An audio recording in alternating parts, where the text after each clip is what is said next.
नमस्कार, मी डॉक्टर अनुजा केळकर. मी सायकॅट्रिस्ट आहे, डी ॲडिक्शन स्पेशालिस्ट आहे, सायकोथेरपिस्ट आहे आणि केळकर क्लिनिक घोडबंदर रोड ठाणेमध्ये ॲज अ सायकॅट्रिस्ट बऱ्याच वर्षांपासून प्रॅक्टिस करते.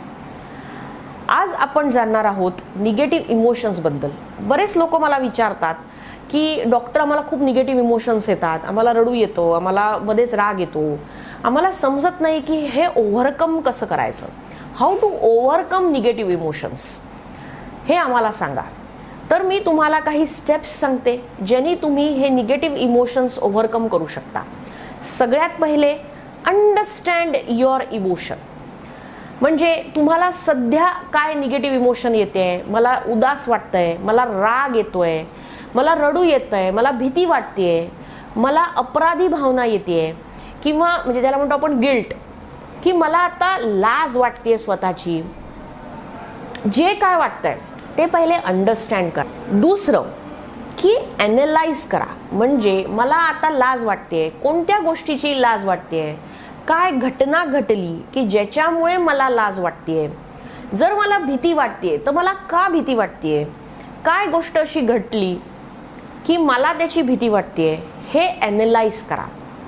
आणि तिसरं की ते ॲक्सेप्ट करा की ठीक आहे, आता मला याचा असा एक्सपिरियन्स येतोय, मला असं वाटतंय. ते तुम्ही ॲक्सेप्ट करा.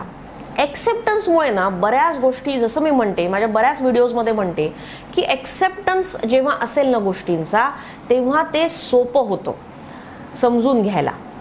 तर एक तर अंडरस्टँड करा, ॲनलाइज करा आणि ॲक्सेप्ट करा.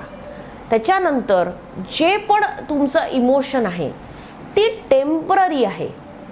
आता मला ती जाणवते आहे, मी इमोशन नाही आहे किंवा इमोशन मी नाही आहे.